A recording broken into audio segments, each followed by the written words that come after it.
Let's bring in live the Treasurer, Jim Chalmers, here in the studio. This is not ideal. The Prime Minister's gone to the G7. He wants to get that face-to-face time with Donald Trump, but it's not happening. Well, I think when you see the perilous moment in the Middle East and what it means for the world, it's not especially surprising. It's understandable that President Trump has left the meeting early. This was always a chance of happening, given what's happening around the world and particularly in the Middle East. Prime Minister Albanese's had 3 conversations with President Trump in recent months.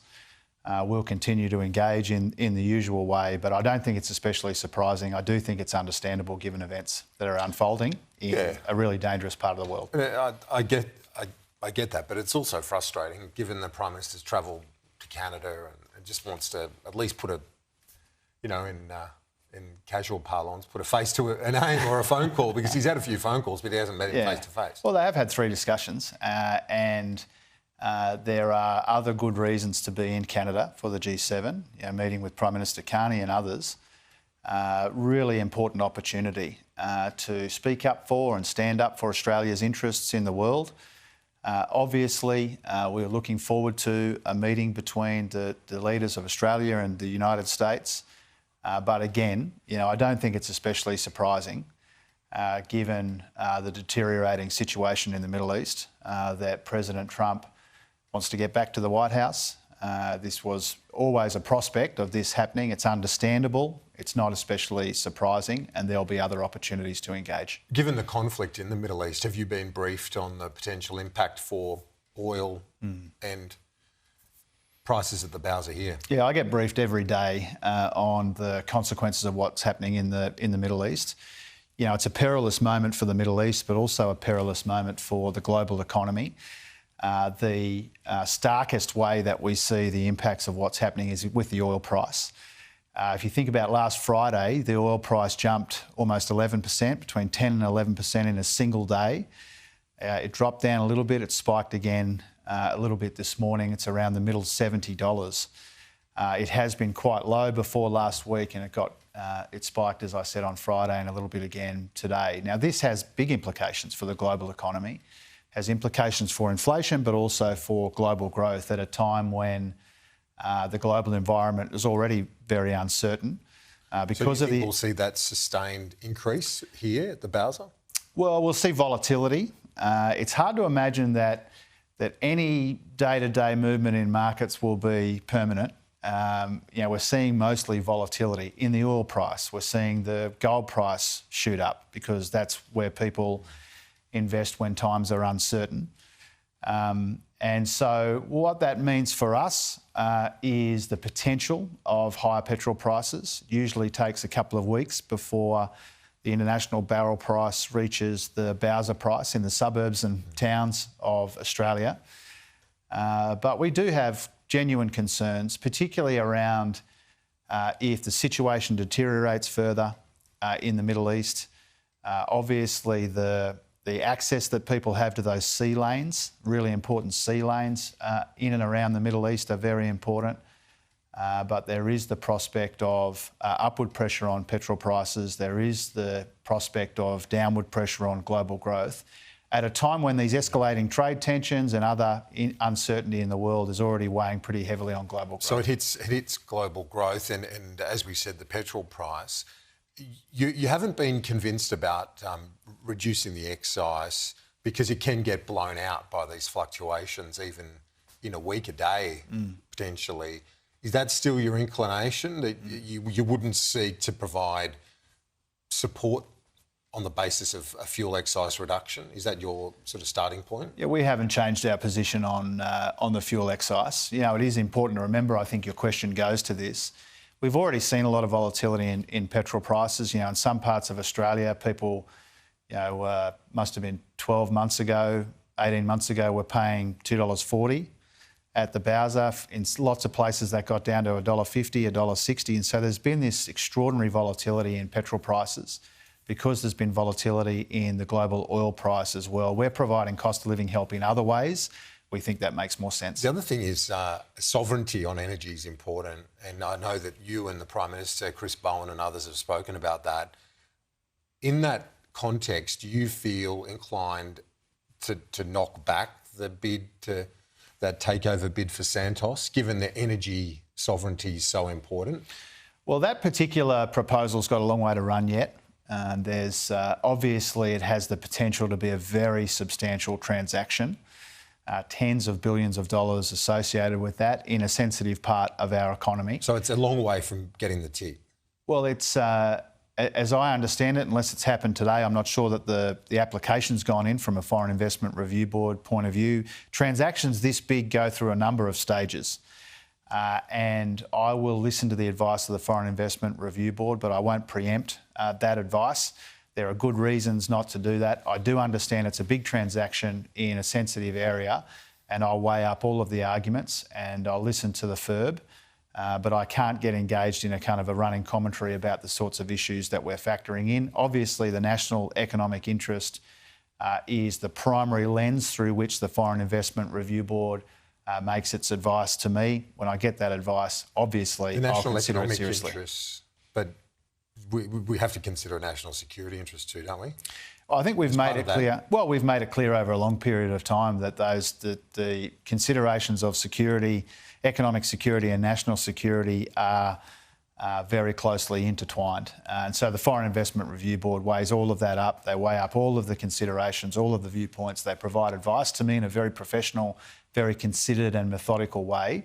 And I don't want to preempt the advice that they may provide to me in time if this transaction proceeds to that stage. On to another takeover bid. It hasn't had as much focus in the last few days, but the Korean company Hanwha Ocean has put in a bid with FIRB as well. They acquired a 9.9 stake in Austal, the Australian shipbuilder, in March 2025. They've submitted an application to FIRB now. Well, they want to increase their position to 19.9%. Yeah. Austal, for many of our viewers, might not be aware, but it's a pretty key part in terms of our military building capacity. In fact, it's part of the Virginia-class supply chain in the US. Are you inclined again not to allow that sort of takeover, even though Korea is an ally? Yeah. So that proposal is a bit more advanced than the Santos one you asked me about a moment ago, but the statutory deadline for that is still not until, I think, the first week of September. So we are considering that one. The Foreign Investment Review Board is compiling its advice to me on that one. Once again, not going to preempt that advice or the decision that I have to take on that one, but obviously another significant one, obviously another sensitive one, and I will come at that decision in the same methodical, considered, consultative way that we come at all of these big decisions on foreign investment. Yeah, so even though the process is further advanced, you don't want to give us a sense of where that's going yet? No, and I don't do that, not just in sensitive areas like defence or energy. I've been very careful the whole time I've been Treasurer. Part of taking the advice of the Foreign Investment Review Board seriously is to not preempt that advice, not to engage in a running commentary around it. These are big transactions. These are meaningful transactions, and I'll consider them in a really methodical way, and that begins with the advice from the FIRB. And the national interest, which is reassuring, because obviously those in the CEO positions and elsewhere, I mean, they've got priorities for the business, but you're taking that national interest lens on the National Press Club tomorrow, your address. It's the first big sort of set-piece speech. Productivity is at the centre of it. Yeah. Is that right, tomorrow? Absolutely. I mean, it's a bit unusual that we've got the Prime Minister and the Treasurer at the Press Club 8 days apart, but it's deliberate, because what I want to do tomorrow is to really pick up some of the threads of the Prime Minister's terrific speech last week. I do want to talk about productivity. Productivity is our primary focus in the economy, but not our sole focus. The speech will be about productivity, budget sustainability and resilience in the face of all of this global turbulence. And it will provide some more details on the roundtable that I'll be convening in the second half of August in the Cabinet Room here in Parliament House. And we come to this opportunity... It's in the Cabinet Room. Yeah. So that's not going to be a bigger event. Is that? I'm not sure whether that had been announced yet, but if it's in the Cabinet Room, that's quite a more intimate setting for this summit. So it's very targeted then. Exactly right, and deliberately so. This will be a smallish gathering, very targeted agenda: productivity, budget sustainability and resilience. There'll be 20 to 25 people in the room at any one point grappling with these really important issues. This is a genuine attempt to build consensus around our biggest economic challenges. We come to this with an open door and with an open mind. And even for people who won't be in the Cabinet room for the round table itself, we will be providing other opportunities for people to make a contribution. We genuinely want to try and build this consensus. We know that the problems in our economy are well understood. Despite all this progress that we've made together, this is our opportunity to test the appetite for reform in our economy and to see if we can find some common ground. So there's no predetermined agenda. I know you've copped flack on this front for the Jobs and Skills Summit saying, they've just gone ahead with the union agenda. That's been the claim. Well, I don't accept that characterisation, but I do give the same assurance publicly to all of your viewers that I give privately to all of the groups that we are considering, and that is we do have an open mind, we do have an open door. This is a genuine attempt to see if we can make progress together. We've made a lot of progress too here together. We are well placed and well prepared for all of this global economic uncertainty. But we need to do... Say the defence spend, where there's demand on Australia to up it to 3.5%. Can we do that? There will always be a constituency of people who want us to spend more on defence. Frankly, there's also a constituency of people who want us to spend much less. We have made room in the budget for substantial increased new investment in defence, an extra $11 billion over the forward estimates in the budget, an extra $58 billion over the next decade.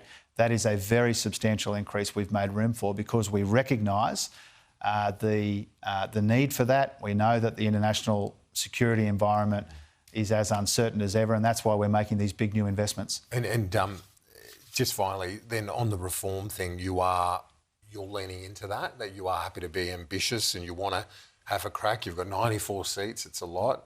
I know that the Prime Minister's cautious about overstepping your mandate, but it's also a time when clearly there needs to be...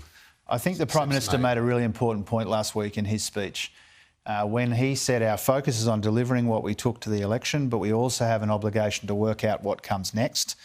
And that's what this is all about. We are an ambitious government. We have an ambitious agenda already, including on productivity.